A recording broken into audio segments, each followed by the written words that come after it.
একজন অখ্যাত কোচ হয়েও লিওনেল স্ক্যালোনি যেভাবে বহু বছর পর আর্জেন্টিনাকে বিশ্বকাপ শিরোপা জিতিয়েছিলেন তা আর্জেন্টাইন ভক্তদের কাছে ছিল যেন এক রূপকথার গল্প। সেই স্ক্যালোনি কি আবারও পারবেন আরেকটা ইতিহাস লিখতে? আর্জেন্টাইন ভক্তরা আবারও আশায় বুক বেঁধেছে। যদিও একের পর এক ইনজুরিতে দুশ্চিন্তার কালো মেঘ ছেয়ে গেছে স্বপ্নের আকাশ, তবুও দলটা যেহেতু আর্জেন্টিনা তাই ভরসা করাই যায়, কারণ আর্জেন্টাইনরা শেষ মুহূর্ত পর্যন্ত দলের জন্য লড়াই করে যায়।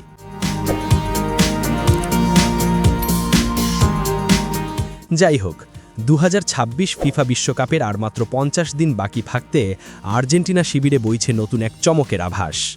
কোচ লিওনেল স্ক্যালোনি তার চূড়ান্ত 26 সদস্যের স্কোয়াড নিয়ে পরিকল্পনা সাজাচ্ছেন, যেখানে মধ্যমাঠে দেখা যেতে পারে এক নতুন মুখ। স্ক্যালোনির ভাবনায় নতুন ডার্ক হর্স কে সেই খেলোয়াড়? মে মাসের শেষ নাগাদ চূড়ান্ত 26 সদস্যের তালিকা জমা দেওয়ার কথা থাকলেও স্ক্যালোনি ইতিমধ্যেই তার স্কোয়াডের বড় একটা অংশ নিশ্চিত করে ফেলেছেন।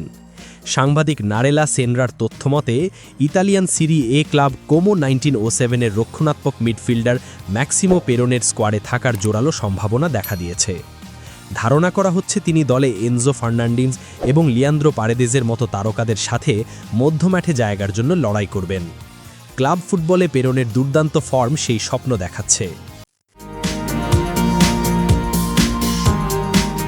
23 বছর বয়সী এই মিডফিল্ডার বর্তমানে সেস্ক ফেব্রিগাসের অধীনে কোমো 1907 দলের অবিচ্ছেদ্য অংশ হয়ে উঠেছেন।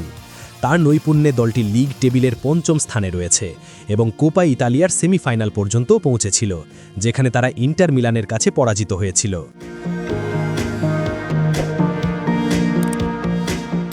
জাতীয় দলে অভিষেক ও পারফরমেন্স নজর কেড়েছে সবার।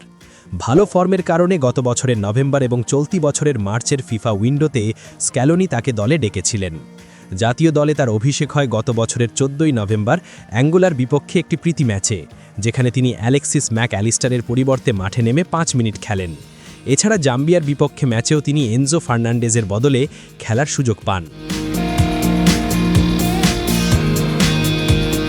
ম্যাক্সিমো পেরোনের চলতি মরশুমের পরিসংখ্যান তার পক্ষে কথা বলে। এই মরশুমে পেরোনের পারফরমেন্স পরিসংখ্যান অত্যন্ত নজরকাড়া। এই মরশুমে 23 বছর বয়সী এই আর্জেন্টাইন মিডফিল্ডার সব মিলিয়ে মোট 36টি ম্যাচ খেলেছেন। এই সময়ে তিনি দলের প্রয়োজনে আক্রমণে অবদান রেখে 3টি গোল করার পাশাপাশি সতীর্থদের দিয়ে আরও 4টি গোল করিয়েছেন।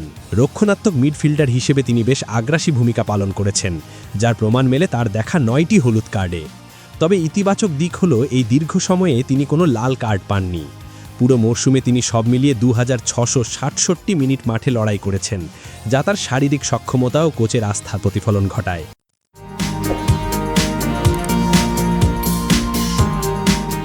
ভেলেস সার্সফিল্ডের একাডেমি থেকে উঠে আসা এই মিডফিল্ডার তার টেকনিক্যাল দক্ষতা এবং রক্ষণে সহায়তার জন্য প্রশংসিত।